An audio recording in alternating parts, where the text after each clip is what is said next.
High friends, welcome back to my channel Anubi. আজকে চলে এসেছি রথের মেলাতে।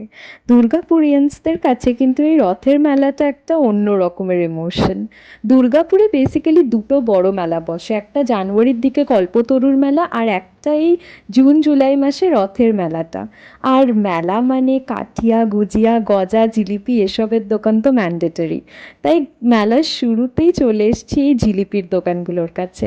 চলো এবার ভেতরে ঢোকা যাক। আর রথের মেলা যেহেতু প্রথমেই রথ দর্শন করতে চলে এসেছি আর রথের দড়ি টানা, বাপ রে বাপ কি ভিড় রথের কাছে। তারপরেই চলে এসেছি জগন্নাথ দেবের দর্শন করতে। আর এইখানে তখন কীর্তন চলছিল।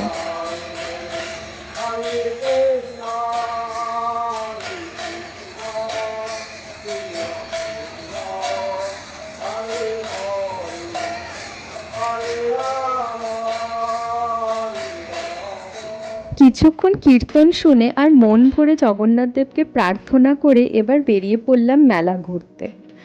মেলার একটাই সব থেকে ইন্টারেস্টিং পার্ট হচ্ছে প্রত্যেকটা দোকান ভালো মতো ঘুরে ঘুরে জিনিসপত্র দেখা। তার মাঝখানে আবার খিদে পেয়ে গেছিলো, তাই নিয়েছিলাম 2 প্লেট চিকেন মোমো। আমি মানিয়ার ভাবি দারুণ করে এনজয় করলাম চিকেন মোমোটা।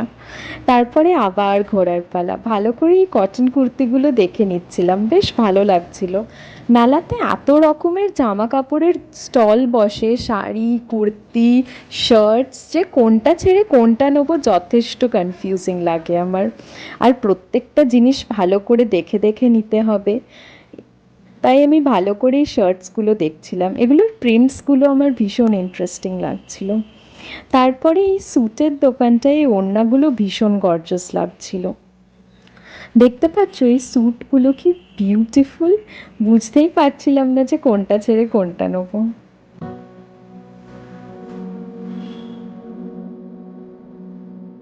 ঝুমকো আবার একটা অন্য রকমের ইমোশন। ঝুমকো দেখলে তো আর থেমে থাকা যায় না।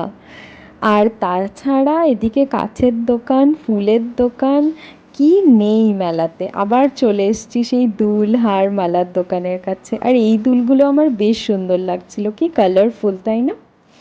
এইখানে বেশ ছোট ছোট অনেক রকম কালেকশনের দুল ছিল এই স্টলটাতে, বেশ ভালো লাগছিল আমার। তারপরেই আবার ঘুরতে ঘুরতে দেখছি একটা কাটলেটের দোকান। আর আমার তো দেখেই খিদে পেয়ে গেছে, তাই নিয়েছিলাম 2টো মোচার কাটলেট। তারপরে চলে এসেছি লাস্ট সেকশন অফ দ্য মেলা, সেটা হচ্ছে রাইডস। মেলা হবে আর রাইডসের সেকশন হবে না, এটা তো হতেই পারে না। রাইডসের সেকশনটায় গিয়ে এত বিভৎস বিভৎস রাইডস দেখে আমার তো যথেষ্ট ভয় করছিল। এই রাইডসটা দেখতে পাচ্ছ, আমার এইটা সব থেকে বিভৎস লাগলো। কীরকমভাবে পুরো উল্টে যাচ্ছে আর মানুষগুলো যারা বসে আছে ভেতরে তারা ওপরে গিয়ে পুরোপুরি উল্টে যাচ্ছে।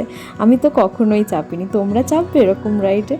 যাই হোক, ব্লগটা ভালো লাগলে like, share and subscribe to my channel. By friends.